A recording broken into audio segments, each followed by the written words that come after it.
Well, hello to everyone who's with us today. I know some of you are catechists and some of you are with our Catholic schools and some of you are working in parishes and with youth and young adults. And we are so grateful that you've taken this time this afternoon to join us for a webinar about the California Bishops' initiative, Radiate Love.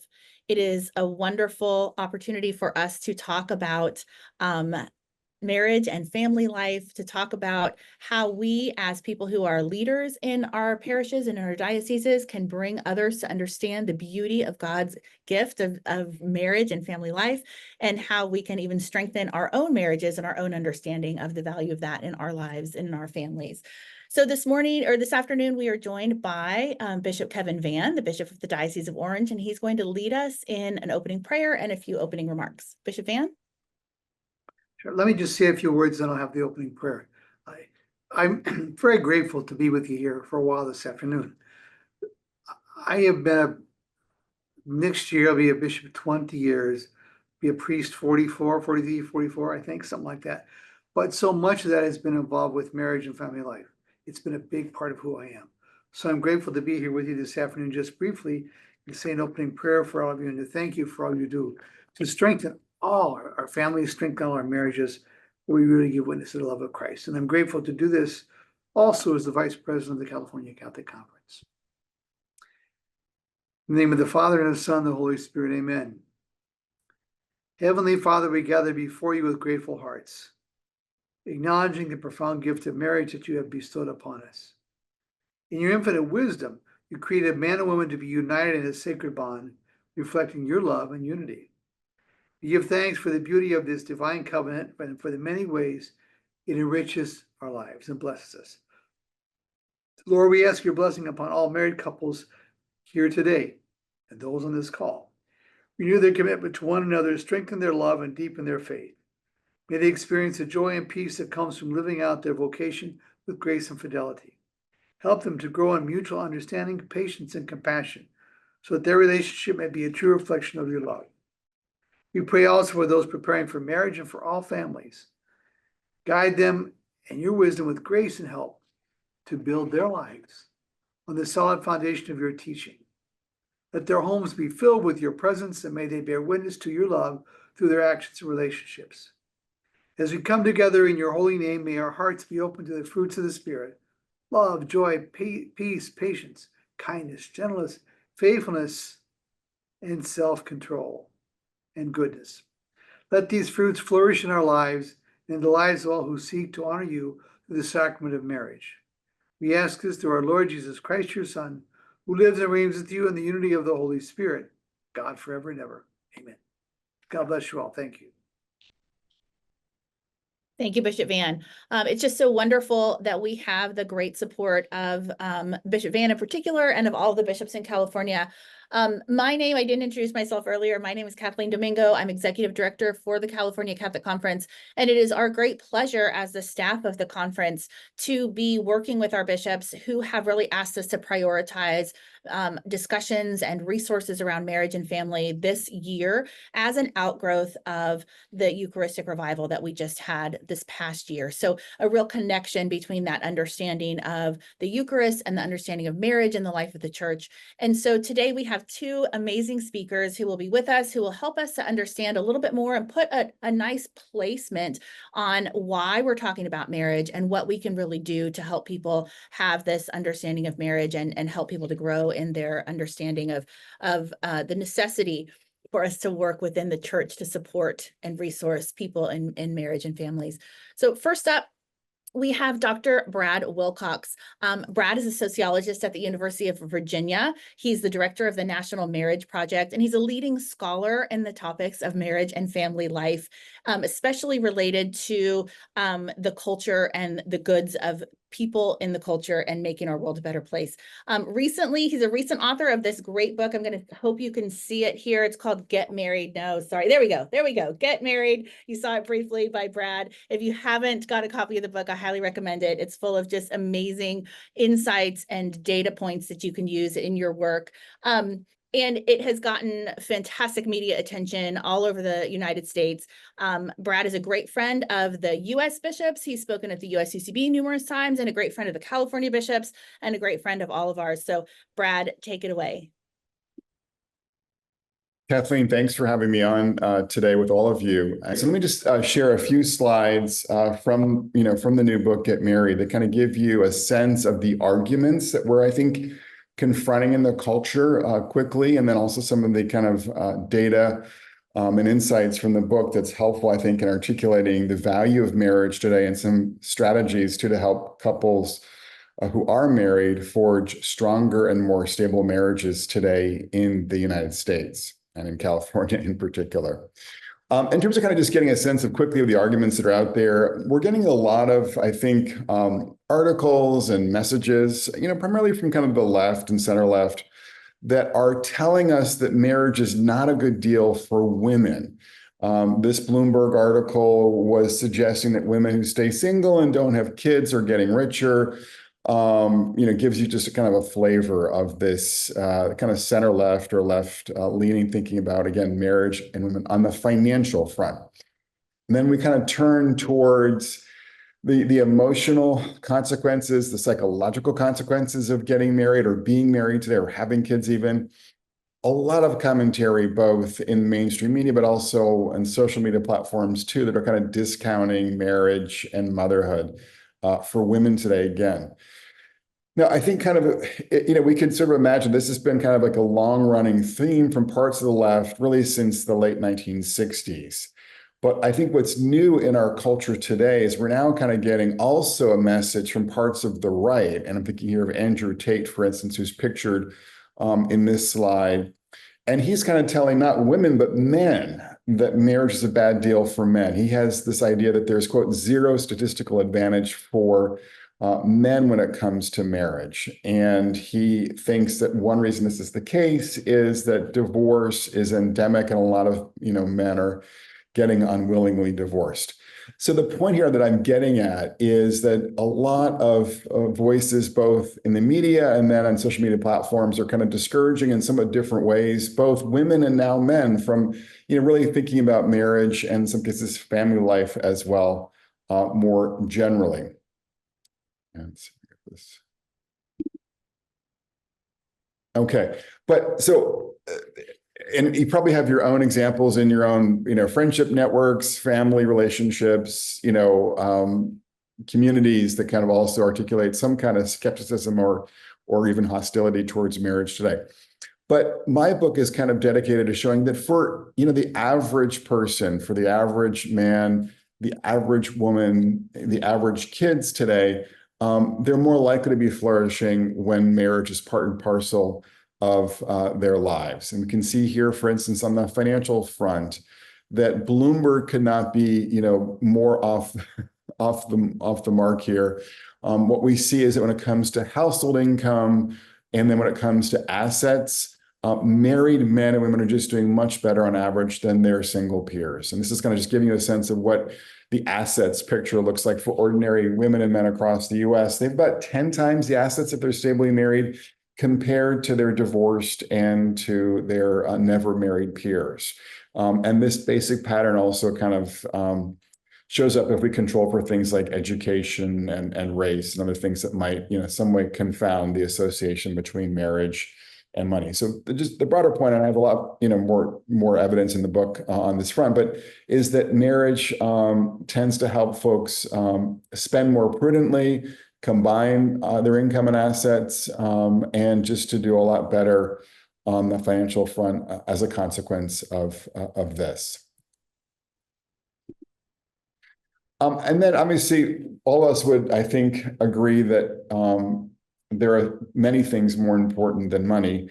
But one thing I think it's just worth highlighting here is that when it comes to happiness, what we see is that both men and women are almost twice as likely to be very happy when they're married.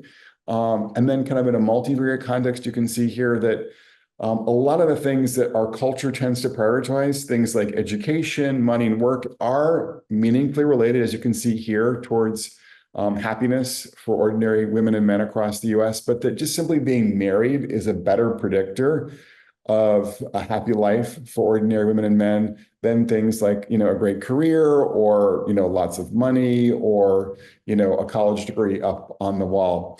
And I think probably more importantly for those of us who are involved in marriage ministry or who are, preaching and teaching directly on marriage related topics, it's just important to underline here that I find that there is no more important variable in my statistical models than marital quality in predicting happiness for ordinary men and women. And what you can see here in this figure is that couples who are happily married are more than 500% more likely to be very happy with their lives in general. And again, there's no variable. There's not, it's not money, it's not education, it's not sexual frequency, it's not self-rated health. None of these variables kind of compare to marital quality and predicting global life satisfaction for ordinary women and men in the US. So it kind of just underlines the importance of helping couples, forge strong marriages in today's culture.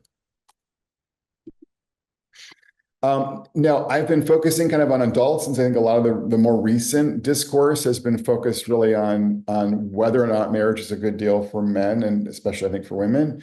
And I would argue that for most folks, it is most of the time. I've been married 29 years, and I also want to acknowledge here, of course, that there have been times when Daniel and I have not been particularly happy, and that's been rough and tough. And that's true, I think, for most folks who've been married for a while.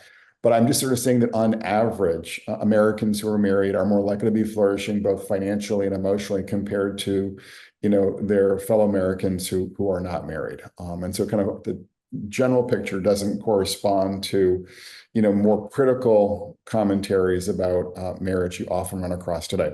But we're also obviously concerned about kids.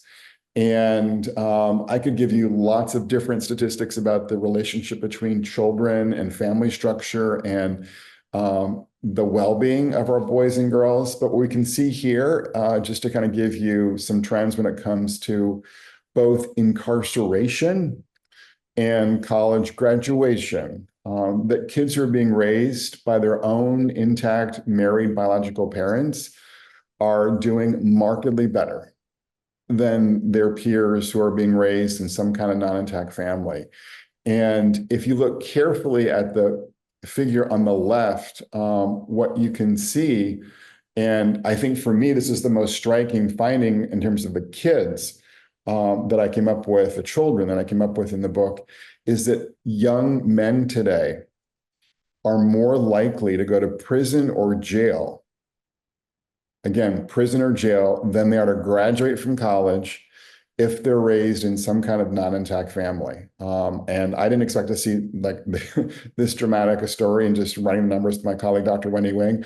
But this is what Dr. Wang and I found in looking at a national longitudinal survey that's funded by the federal government, the NLSY 97.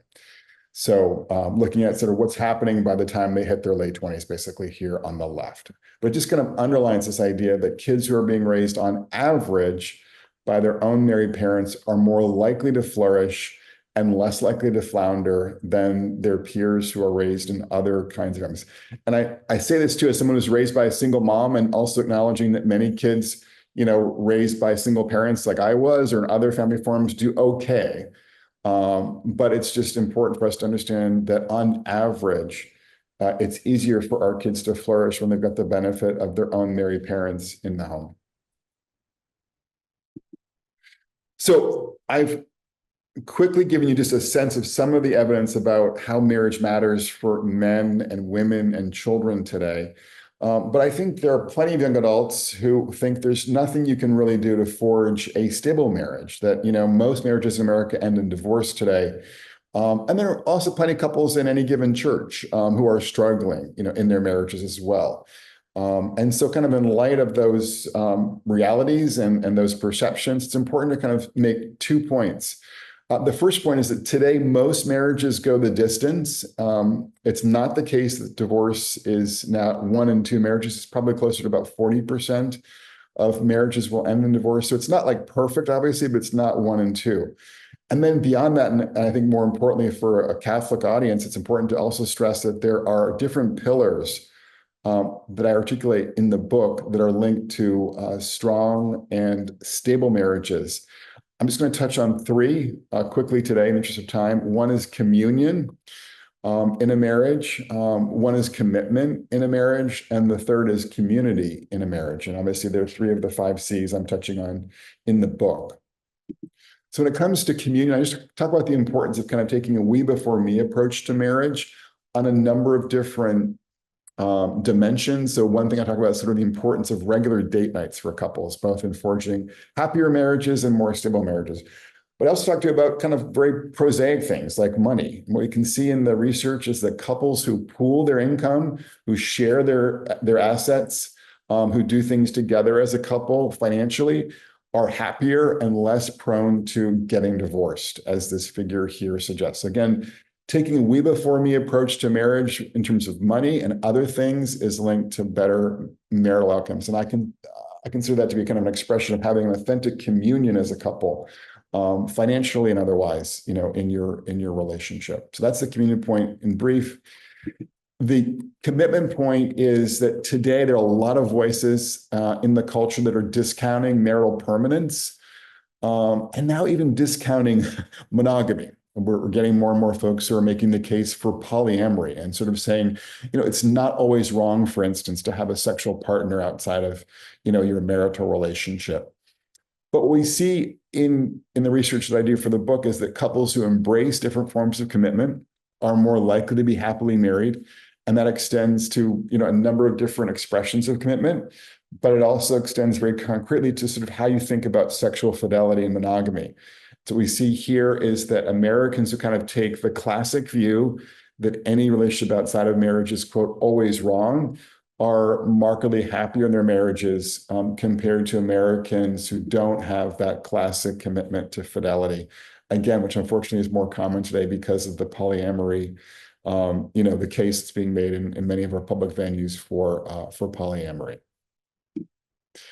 And the final point I'm going to make is that we're seeing also kind of commentaries both in social media, but also in mainstream media. Like I talked about a big piece in the New Yorker that was suggesting that Christian guys, had hang-ups around pornography that were problematic for them and for their wives, and there was all this guilt and conflict around pornography in Christian circles that kind of left Christians kind of in a uniquely bad spot when it came to their marriages.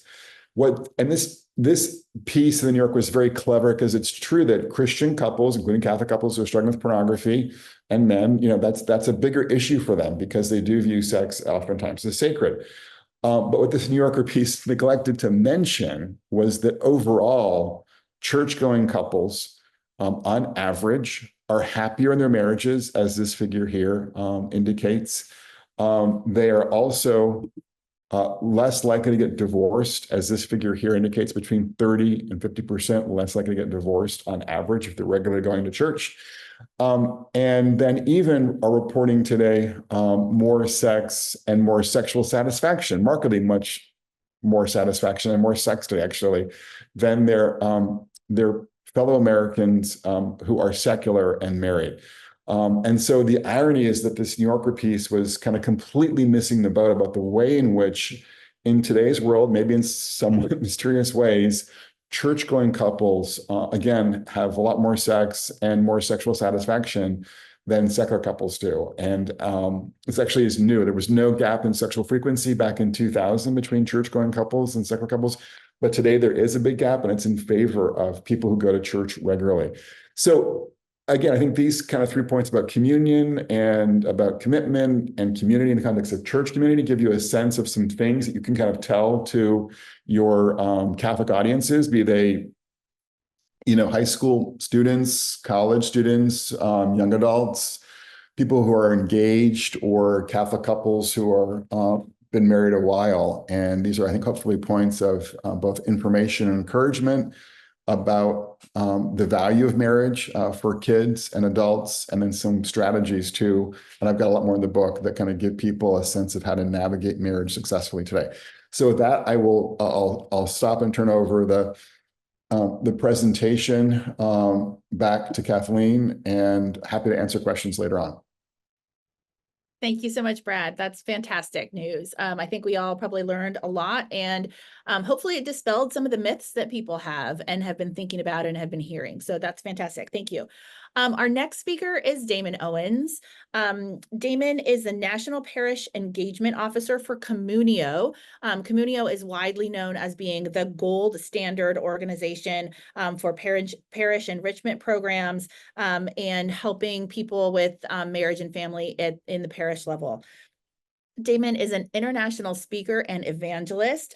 He's worked for years around marriage and family issues, theology of the body issues, and very recently was a featured speaker at the National Eucharistic Congress. So we're happy to have Damon with us today. Go ahead, Damon. Thank you. Thank you, Kathleen. I'm unmuted. Yes, everyone can hear? Good. Terrific. Thank you so much. It really is an honor. It's a privilege to be part of this webinar, and more importantly, the Radiate Love initiative, which really is big and bold. And I love that when it's regarding marriage and family, considering the culture that we're in, considering the central role that marriage plays in our faith and in the salvation story. These kind of initiatives really are opportunities for us, and I mean us as teachers, catechists, school, parish, however God has called us in an extraordinary way to proclaim the faith. We need to be really firm, really confident when it comes to the truth about marriage. And the social science data that we're so gifted from Brad and his book, and it is a terrific book. I've got it back here blurred out myself, one of my resources as well. And Brad has been a great resource, a great friend of Communio in helping us to be really sharp in understanding how we can provide real solutions particularly to those married people in the pews who do show up on Sunday, but our data shows 1 in 5, a little over 1 in 5, 20% of couples in the pews every Sunday self-report struggling in their marriage one way or another. And that's not even counting those outside, those who we're focused on evangelization and drawing people into the faith. How do we proclaim the God who is Father, a holy family, the church as a family of families? How do we proclaim these things when the majority of children today will reach their 18th birthday without a married mom and dad in the home? These are real issues when it comes to the heart of teaching in a school, sacramental preparation, or even just proclaiming the gospel in the world. So in my short time today, I wanted to give a little bit of that depth, a little bit of that wonder and awe of what marriage is and why we look at it, not merely as a social construct, as many outside the faith speak of it, but making sure none of that seeps into our hearts. That when we speak and think about marriage, when we proclaim it, when we invest in it, whether it's time, money, all those limited things, that we do it with a real kingdom perspective, one that is rooted in the social science and the reality of human life, but at the same time, we are heavenly minded. We are receiving this incredible gift that God from the very beginning has placed in the human heart and the human experience to prepare us literally for heaven. Marriage is this comprehensive reality from Genesis to Revelation. If we look in the salvation story, if we take some of the language of St. John Paul II's Theology of the Body, marriage is an encounter. It's an experience where we learn in a very human way, in a very personal way, what it means to belong irreplaceably to someone, an irreplaceable belonging. And we could talk about the theology and the sociology and the psychology and even some of the biology and endocrinology, all these things that make us human in these different dimensions. And marriage in a comprehensive way gets at all of these. It speaks to, as matrimony, the union of man and woman, this newness to motherhood, matrimony, but also to patrimony, meaning the receiving of these gifts that we have now a responsibility, a duty in order to pass on to the next generation. When we think about marriage, this will be a lot should well up in us beyond our personal experience, which is important. Whether we decide or whether we are privileged or able to enter into marriage, there should be a wonder, an awe, fascination with what marriage is and what God has gifted us from the beginning in order to form us, in order to sanctify us, in order to build and grow our nature to become more human. And since we're made in the image and likeness of God, that humanity is a path to divinity, right? So we look from Genesis, marriage is first created before sin. The very formation of man and woman is this reality that we are not meant to be alone. You can look at the human person, male or female, and recognize that Every function in the body is perfect in and of itself, except this great gift of sexuality, except something about even the physiology and the phenomenology or the phenotype of the person, that there's something about us that points to the other. And in this case, the two great halves of society, man and woman.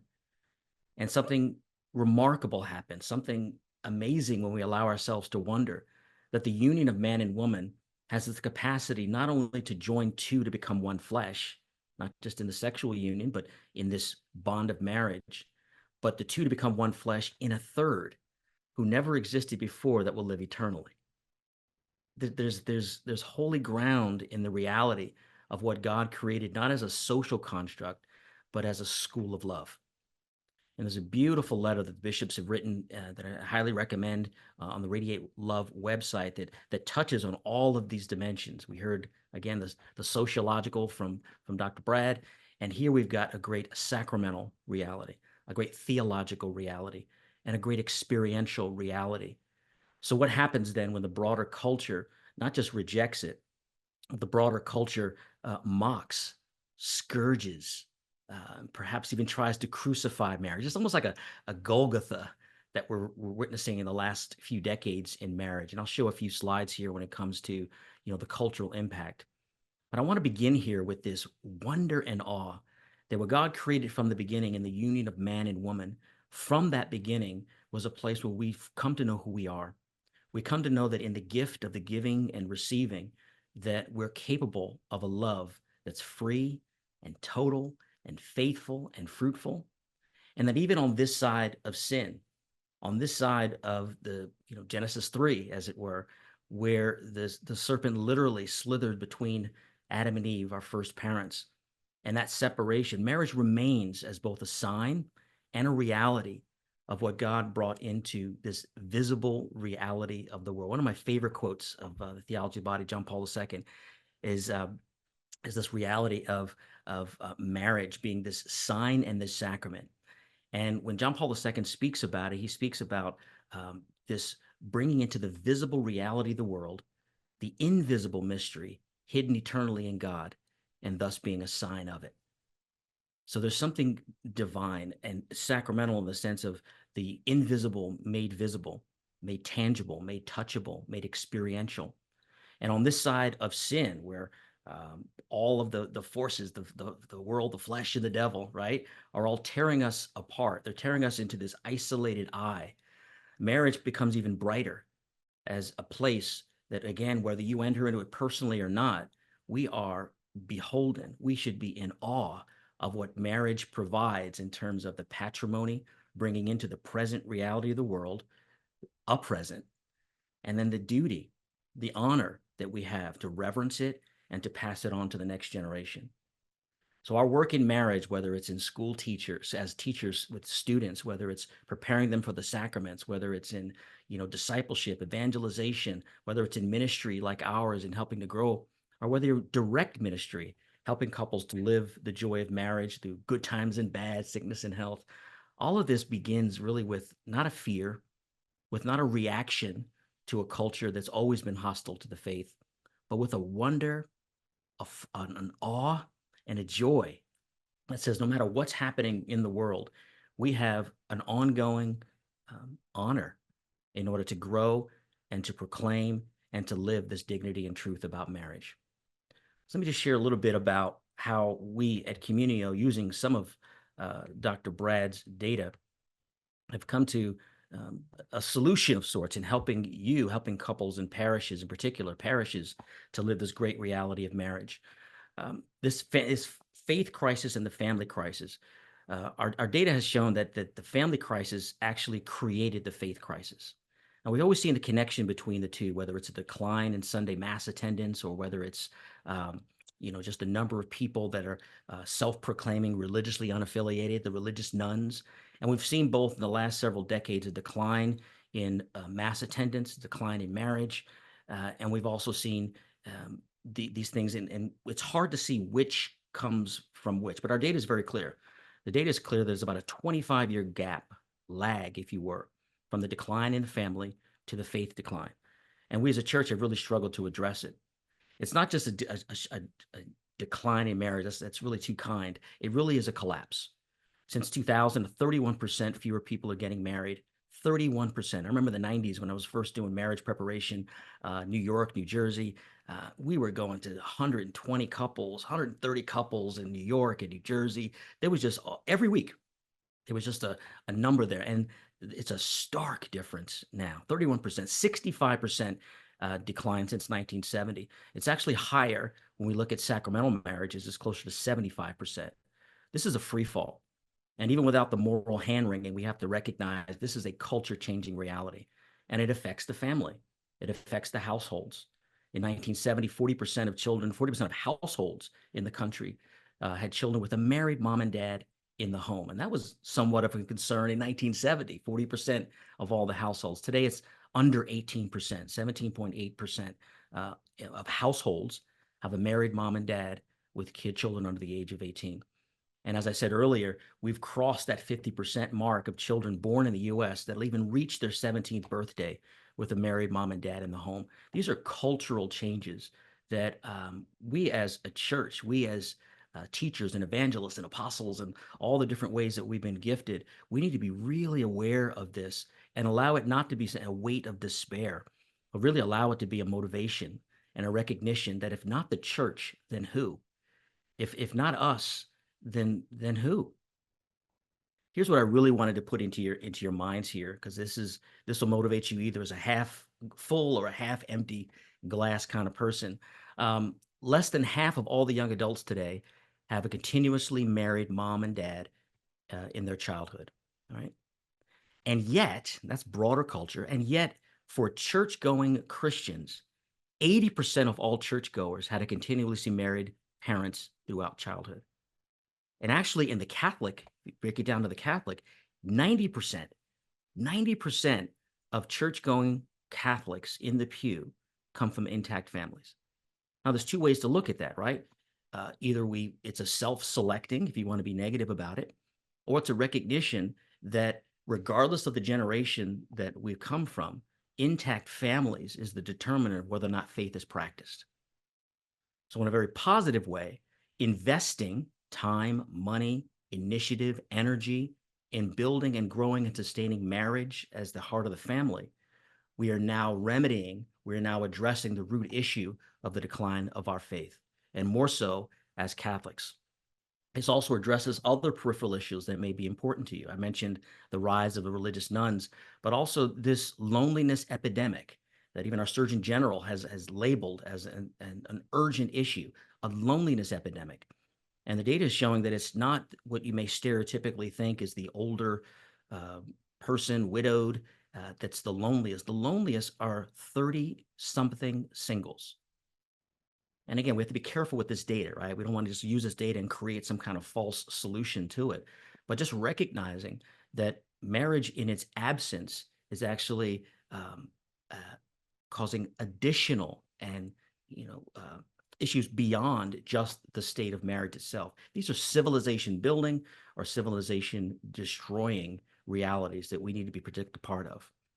So in that sense, when we look at this is one of the great joys that we have at Communio, being part of this Radiate Love initiative, that we want to look not just at this 1 year of intensive education, focus, and the resources that are available that Kathleen will show in more detail in just a moment, but we want to be part of a longer term solution. And as Communio, our work is working to help churches to evangelize through healthy relationships, marriages, and families. And we do this in a very direct way. We literally have staff members working with parishes over close to 300 churches around the country, and partnering with Radiate Love and the Catholic Conference. We want to make ourselves available in a big way to any of you who have parishes, pastors in particular, who are passionate about marriage and want to do something in a way that our vision is that your parish is a relational hub. That it's a place where, whether you're single, preparing for marriage enrichment, or marriage is in crisis, you have the capacity, you have the competence, you have the team, you have a culture at your parish that's able to receive those who are already there and help them, not necessarily with another program, not necessarily with, information, but with relation, building a relational culture in your parish as the norm.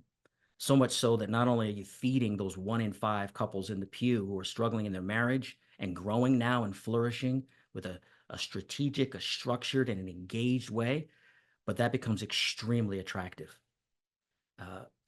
Partner churches that work with us see an average of 22% growth in Sunday Mass attendance after the first year of engagement with us. More so, the satisfaction self-reported of couples who are affected by the ministries that now become part of the parish are just humbling. They're humbling. If you're not familiar with us, I encourage you to visit communio.org. You'll see our nationwide study on marriage and family to get some more details and what we're addressing particularly. But also you'll see some of our history. We were the organization that helped to reduce the divorce rate in Jacksonville, Florida, 24% over a 3-year period as part of our initial rollout. And our heart, our goal is to take what is the passion now with Radiate Love and with this initiative of the bishops and make this a permanent reality in those parishes and those places that really want to transform. We use the word metanoia often here at Communio, the transformation of our minds and our hearts around marriage as a priority, that when we invest in it, we'll see the fruits of it in our schools. You'll see the fruits of it in our masses and in our churches, the fruits of it in the people that come through the door who are looking for real skill-based help in this reality of marriage. So again, I encourage you to reach out.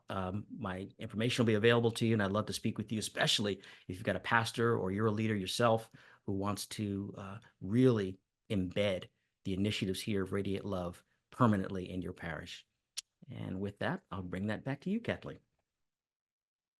Thank you so much, Damon. That is phenomenal. So we've learned so much already, right? We've learned that both men and women who are married are happier. They're probably more financially stable. They're more likely going to church. They're more likely coming from married parents themselves. We've learned so much about why it's important to focus on marriage. And so now we're going to give you a little bit of the how.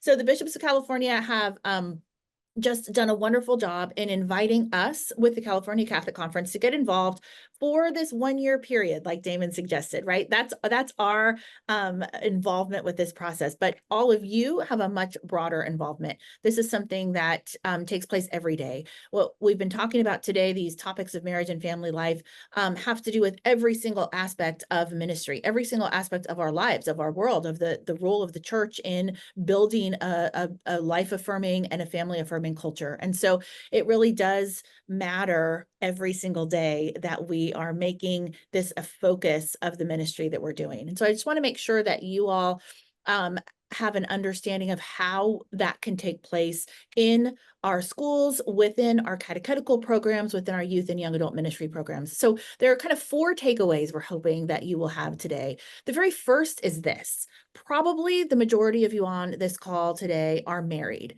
And if you're married, we really want Radiate Love to help you in your marriage, because if you get fruit out of this year, if your own marriage is strengthened and made better and your bond is stronger and you are thriving, you will message that through your ministry to those that you serve. So we really ask you each to take advantage of the resources that we have. Molly, I don't know if you want to pull up the Radiate Love website and we can just click on some of those things. So that's what the homepage looks like.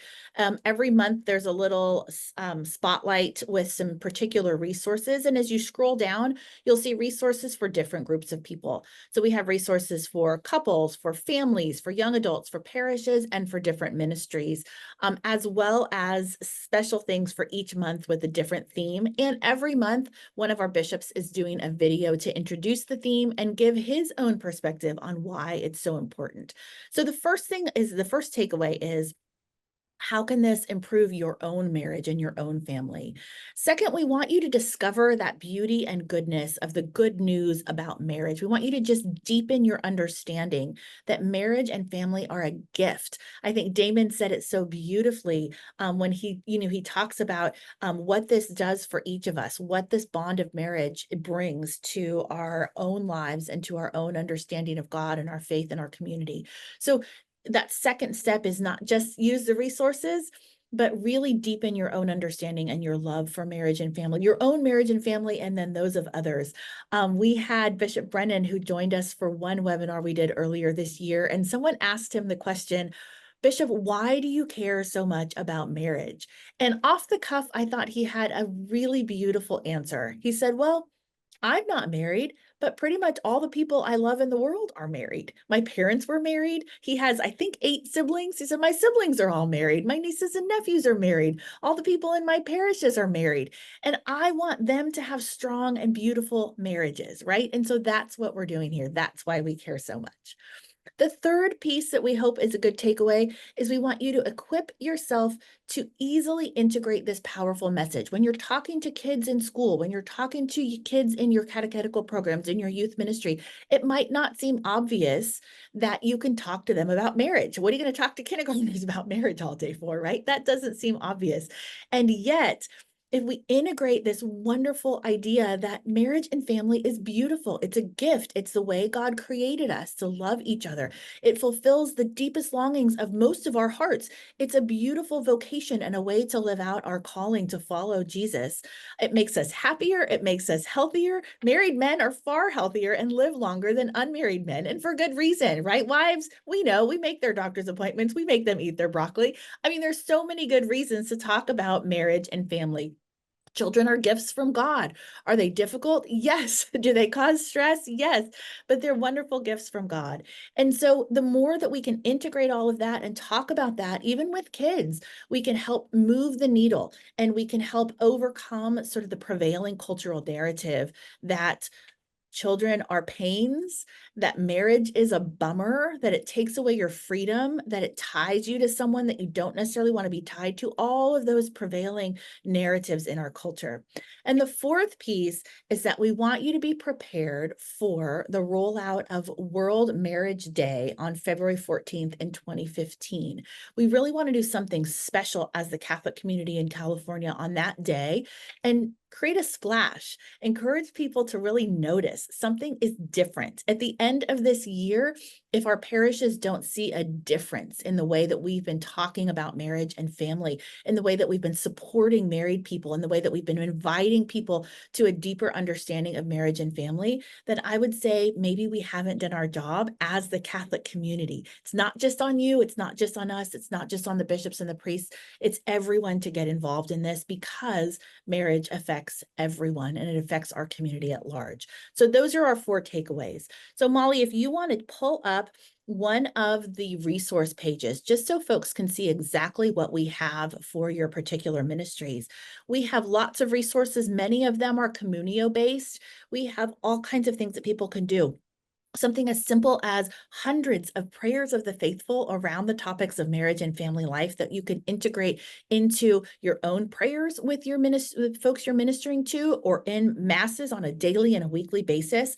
We have blessings for married couples and for children. We have encouragement on how do you do a vocation panel? If you're working with youth and young adults, do they even know what vocations are? Do they truly have a sense that marriage is a great vocation? Put together a panel of some great married folks in your parish and have these kids ask them hard questions. Hey, how do you stay together? What happens if you grow apart? What happens if you don't like the same things? What happens if your kids make you crazy? What happens if you run out of money? I don't know what what they want to ask about, but married couples can handle that. They can tell them their own stories. You can do service. with families, and we encourage all these things that maybe you're already doing, do them with the intentionality of promoting marriage and family. So if you do service opportunities, are there times that families can come together and do service together? That would be a wonderful thing. And then every month we have a topic around saints, and we've chosen married saints. We were able to find 12 sets of married saints, so one for each month. And you can talk with your students, with your young adults, whoever you're ministering to, about the fact that marriage is also a pathway to sanctity, right? It actually is the job of married couples to try to get their spouses to heaven, but wouldn't it be fun if you could do it together and then become married saints together? So those are some of the resources that we have. We hope that that'll be helpful for you. And at this point, I would love to open it up for any questions you all might have about Radiate Love, but also for Brad and Damon. They're the experts and they're here to answer any questions that you may have. So let's see. I don't know if any questions have come in yet, but that's okay because I have questions too. So if you have a question, please write it in the chat. Now's the time, and we'll get to you. In the meantime, I do have some questions for the two of you. And it's really this. I think that, it's tough right now in our culture to overcome this prevailing narrative, right? That Brad, you alluded to it, and so did you, Damon, right? That people just say, I don't want to be tied down. I am commitment phobic, perhaps. I just don't know what the future holds. There's a lot of hopelessness. There's a lot of loneliness and isolation. How can we as the church, like if you have one or two very practical tips, especially if you're working with youth or young adults, what would you suggest would be the best ways to really help young people see there is something better and you can achieve that? Do you want to go first, Damon? Go for it, Brad. Yep. I just, I kind of articulate pretty quickly what I've mentioned to you when I speak to my UVA students at the University of Virginia, Kathleen, and just kind of underline not just obviously the statistics about happiness. I got stats about meaning and loneliness as well, too, about marriage, but kind of making the point that we tend to kind of derive most meaning and happiness in our lives, not just from kind of opportunities that we have to receive care, but even more so to give care. And it's also interesting in my own work on marital happiness that this is as true for men as it is for women. So the point I'm making is that, I think having opportunities to care for others in the context first of marriage and then as, in family life as a parent is just incredibly generative. And so that's the point that I kind of convey in part to my students at UVA. Yeah. I think witness is powerful. And, I also travel to colleges, particularly this time of season with the freshman orientations and whether the theology of the body talks or specific sexual talks. But there's always the marriage witness catches the imagination. And I think that's sort of the heightening of the contradiction of sort of what seeps in the narrative that, your individual success, your individual flourishing is really what should take priority.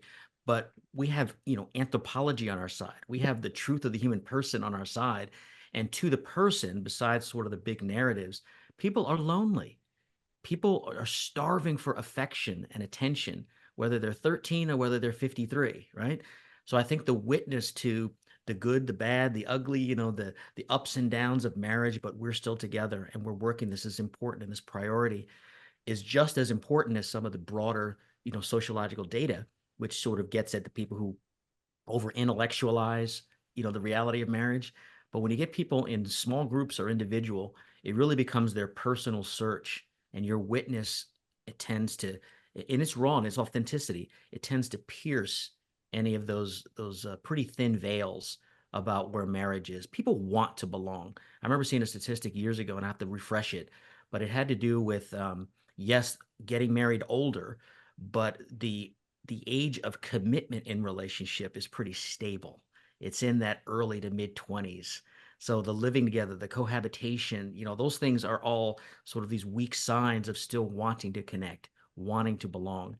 And I think the witnesses of those of us married, those of us with a marriage story, we have an obligation to speak to the goods of marriage, even when it's hard, even when we've failed at it, even when, we're struggling in it for that greater social good.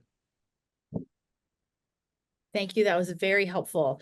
We have another question here about statistics regarding couples married in the church versus civilly, and about whether there's any distinction in sort of the levels of happiness, levels of commitment, things like that.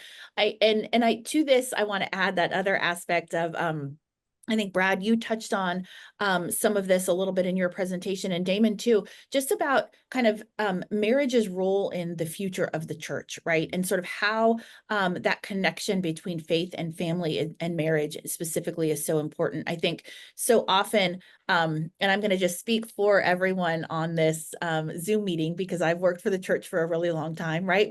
When you're in parishes, there's so many concerns, so many things to worry about. You got to keep the lights on, you got to keep kids in the Catholic school, you got to have, all these different ministries, that sometimes some big idea like this can easily get lost. So how do we make it really about the fact that we're helping those folks sitting next to us in the pew, right? What are those statistics about? Is their happiness greater if they're going to church, if they're married in the church and the sacrament?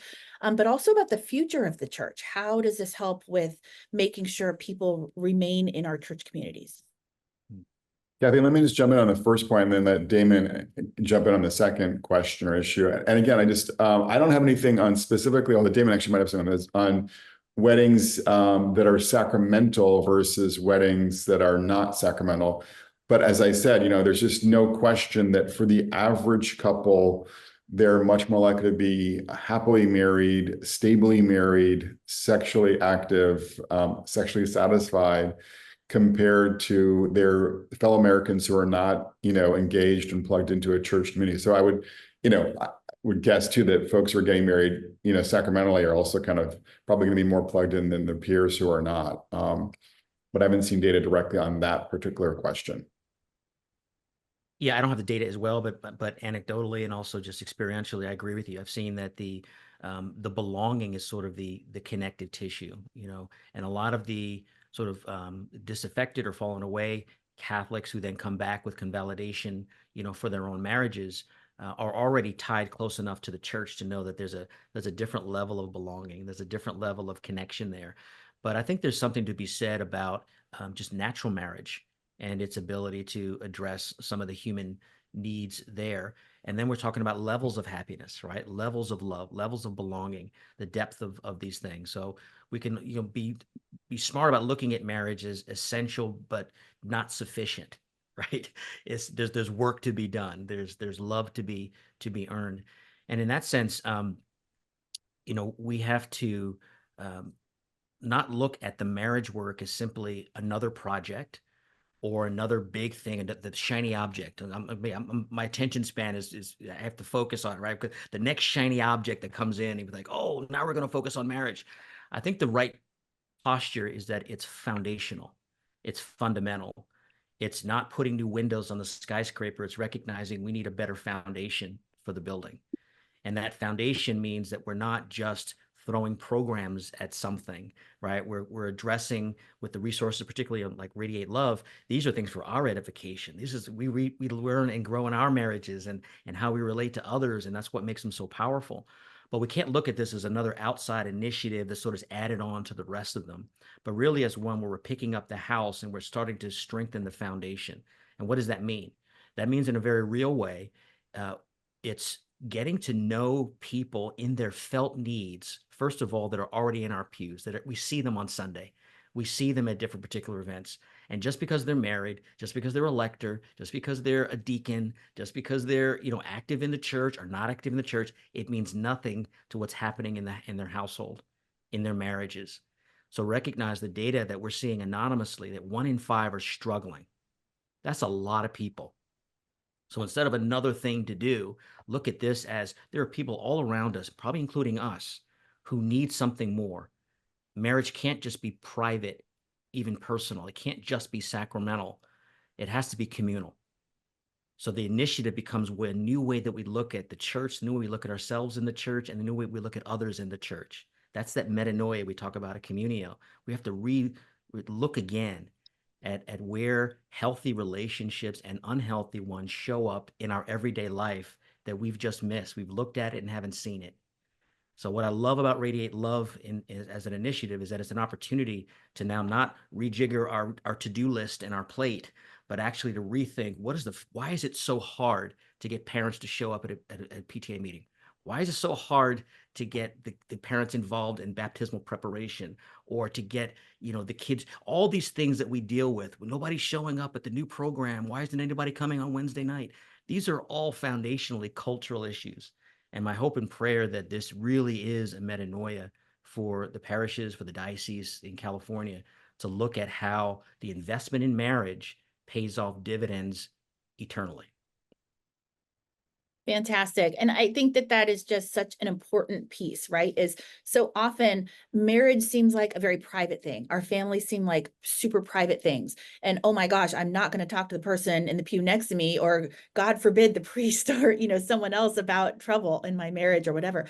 So I think that's one reason that we're so hopeful with Radiate Love, is that we've created these resources that, again, it's not a program, it's resources people can take home. And so we're inviting everyone on this Zoom to see yourselves as helpers in this respect, right? So use it for yourself, take a look at these resources. How can it help your own marriage and your own family? But also, we're asking you to share these broadly so that we're breaking down those walls so people don't feel weird about talking about their marriage and their families. They see that you're sharing and you're just saying, we're being good neighbors. We're being good brothers and sisters in Christ. This can help you. It can make things wonderful for you. It can encourage you in your marriage and your family life. So every month you should be receiving emails from us. Hopefully, if you've signed up yourself, you get them to your personal account maybe, but then also professionally. Hopefully they're reaching you professionally, and we're going to ask you forward all of these things to everyone on your list, all the parents of all the families that are in your catechesis program, your school, whatever, and invite them to participate. And there are a lot of things you can do communally, but there are a lot of things you can do at home too. So we're encouraging you to share all of those things, right?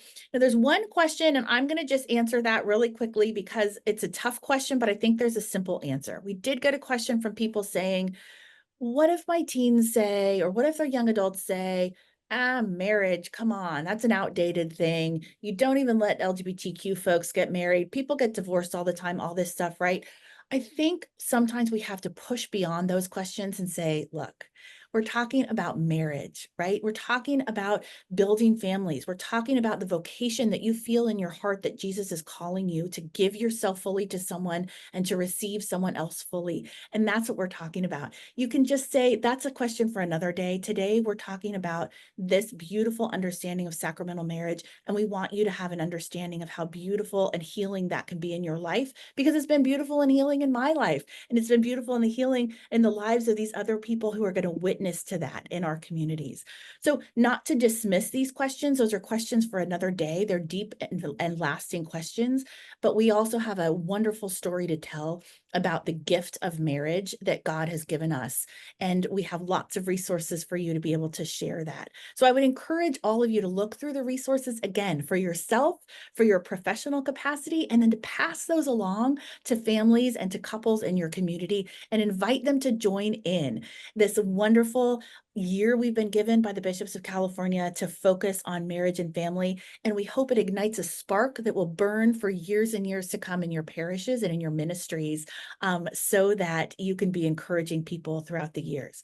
So I want to thank you all for joining us today. We're right at time. We want to thank Damon and Brad for sharing their expertise. Look up Communio, as Damon said, see if that's something right for your parishes, for your ministries, and definitely check out Brad's book and all of the resources that they have to offer. And don't ever hesitate to reach out to the California Catholic Conference if you need help in your diocese or your parish with Radiate Love. And specifically, we thank the bishops of California for offering us this gift of Radiate Love this year. Thank you, everyone, for being with us today. We look forward to seeing you again.